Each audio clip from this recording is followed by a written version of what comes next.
Bonjour Jean-Vincent Placé. Bonjour Caroline Roux. Vous avez œuvré aux côtés de Cécile Duflot entre 2001 et 2015. Vous êtes l'un de ceux qui la connaît le mieux. Elle est sortie des primaires Europe Écologie Les Verts avec seulement 25% des voix. Une gifle balayée, Cécile Duflot. Qu'est-ce qu'elle paye ? Déjà, c'est triste individuellement pour elle. Et puis, d'autre part, je pense qu'elle paye surtout l'ingratitude des Verts. Parce que c'est évident, franchement, j'ai eu quelques querelles et j'en ai encore sur la question de la sortie du gouvernement d'il y a 2 ans, sur la relation politique avec l'appréciation de la politique écologiste du gouvernement. Mais c'est évidemment la plus connue. Je pense aussi que c'est celle qui aurait fait... C'était la meilleure ? De loin, oui, bien sûr. C'est d'ailleurs, je pense aussi cela qu'elle paye, le côté coupeur de tête des Verts, qui continue un peu dans une forme de suicide collectif, un peu temple solaire, quoi. C'est-à-dire qu'on continue dans la secte et puis on essaye de qualifier 2 personnes que personne ne connaît. Bon, au-delà des mérites peut-être qu'ils ont, mais enfin, il y a quand même un moment, la notoriété, la crédibilité, ça joue. Et franchement, hein, je le dis, avec les divergences de fond et d'appréciation de la politique du gouvernement que je viens d'indiquer, avec Cécile Duflot, mais de loin, c'est la meilleure. Et puis d'autre part, c'est surtout depuis 10 ans quelqu'un qui les avait sortis de l'ornière, du trou dans lequel ils étaient. C'est plutôt triste, voilà. C'est plutôt triste. Pour la qualité du débat. Voilà. Est-ce que c'est la fin de sa carrière politique ? Écoutez, moi, j'ai de l'estime et du respect pour elle, au-delà des divergences. On l'a compris, vous trouvez que c'est un coup dur pour elle, oui, après autant d'engagement, pendant si longtemps. Rappellerai que François Mitterrand a eu beaucoup de difficultés dans la vie, puisqu'elle est attachée à la République écologiste et à une présidence écologiste, elle est jeune, elle a tout l'avenir devant elle. Est-ce qu'elle était vécue, à votre avis, comme une candidate du système, Cécile Duflot ? Je pense que c'est ça. Il y a aujourd'hui une volonté un peu de tourner des pages. Et quelque part, au bout de 10 ans, il y a eu sûrement une distance de l'électorat, enfin de l'électorat, 12 000 personnes, hein, c'est quand même le cœur dur, j'allais dire du réacteur. Alors évidemment, avec les écologistes, c'est autre chose, mais c'était vraiment le cœur dur de la militance. Et on voit bien donc cet aspect sectaire dans ce choix. Yannick Jadot est arrivé en tête avec 36% des voix, donc devant Michel Rivasi. Le favori, c'est Jadot ?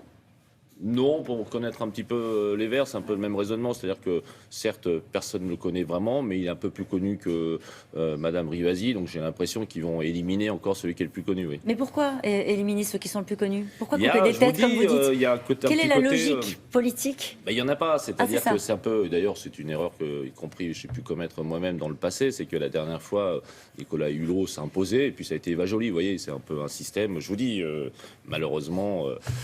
de repli sur soi. Et en plus, je le dis d'autant plus que moi, je suis un soutien, vous le savez, du président de la République. Mais il me semble quand même que pour la qualité de la discussion démocratique devant les Françaises et les Français, c'est mieux quand même d'avoir des gens qui sont reconnus et qui ont une crédibilité. Voir sortir Cécile Duflot, c'est une bonne nouvelle pour François Hollande ? Elle a été rude à l'endroit du président de la République ? Il y a eu des fautes stratégiques, parce que par exemple sur le travail qui a été fait par le président de la République, François Hollande, sur la COP 21, avec Ségolène Royal en particulier, comme ministre de l'écologie, c'est quelque chose qui est reconnu dans le monde entier.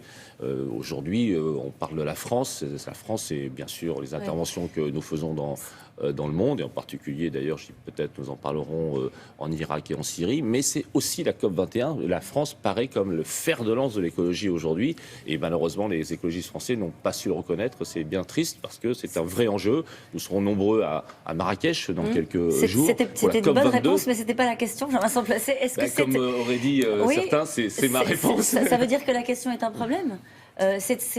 Voir partir Cécile Duflot du jeu de la présidentielle, est-ce que c'est une bonne nouvelle pour le président de la République qui a déjà fort à faire avec ses anciens ministres ? Je suis très franc avec vous, je pense que c'est invariant.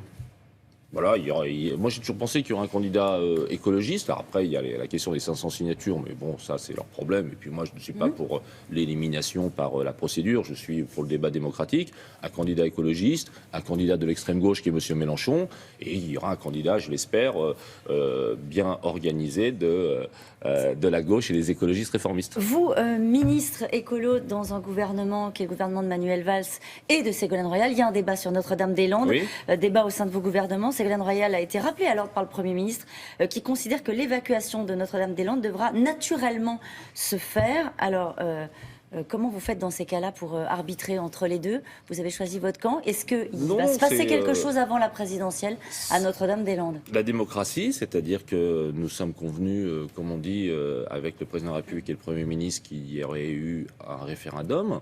Le référendum a eu lieu. Moi, mes arguments contre cet aéroport sont connus et je sais ce que j'en pense et j'ai l'occasion de le dire. La démocratie a parlé, donc le référendum a donné un oui. Donc il faut une évacuation, disons les choses Donc simplement. il y a une forme de légitimité démocratique que je ne réfute pas à ce référendum. Après, il y a, je vais vous le dire aussi, un principe de réalité, et il me semble que ce serait compliqué aujourd'hui, tout simplement, de procéder à cette évacuation. Et alors on va me dire, ah oui, mais c'est quand même terrible, les écolos, vous n'êtes pas très démocrates. Mais je vais vous donner un petit exemple assez connu de mémoire, c'est que il y avait eu M. de Villepin qui avait voulu faire le CPE.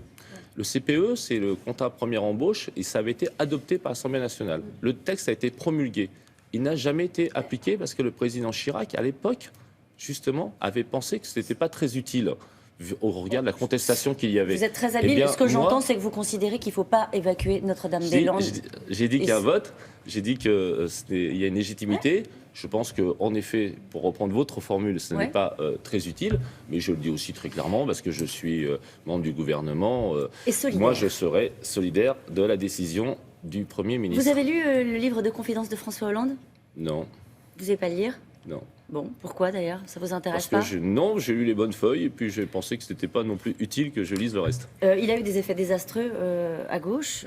Est-ce qu'avec ses confidences mal maîtrisées, le président de la République a perdu des soutiens, y compris dans son camp, à votre avis? Oui, c'est pas un avis, c'est factuel, oui. Et donc, J'ai aujourd'hui, entendu, qu'est-ce que vous attendez de lui? Est-ce que vous J'entends depuis espérez 8 jours beaucoup de personnes, en effet, qui sont dubitatifs. Ça, c'est élus la formule. Oui, bien sûr. Des parlementaires, des amis politiques, y compris membres du Parti Socialiste ou de l'UDE, le parti que j'ai l'honneur de présider, bien sûr, oui, bien sûr. Et donc, qu'est-ce qu'il Oui, doit ça faire fait du mal, aujourd'hui, à votre oui. avis, le président de la République? Eh bien, moi, je pense que ce n'est pas l'essentiel, évidemment. Ce qui est essentiel, c'est la question du bilan. Il faudra le faire de façon juste et équilibrée, et puis redémarrer sur une dynamique. Mais là, il faut renouer le fil du dialogue avec notre propre majorité. Et je pense que le président doit déjà reparler aux Françaises et aux Français, et puis y compris à notre propre majorité, y compris à nos parlementaires qui sont déboussolés. Est-ce que vous pouvez répondre à une question très rapidement? Oui. Est-ce que vous voyez la patte du Front National derrière la colère des policiers, Jean-Vincent Placé? Non, pour être franc, non. Je trouve que les policiers, je peux comprendre leur colère. Je suis de l'Essonne, j'ai vu ce qui s'est passé à Viry-Châtillon, je vois les agressions qu'ils subissent. Ils font un travail formidable. Le ministre de l'Intérieur, Bernard Cazeneuve aussi, et d'ailleurs, qu'il me soit permis ce Ils ne matin... sont pas manipulés par le Front National? Non, qu'il me soit permis ce matin de saluer leur travail extraordinaire, remarquable pour la sécurité des Français. C'est dit. Merci beaucoup, Jean-Vincent Placé. C'est à vous, Thomas. Merci à tous les deux. Dans un instant,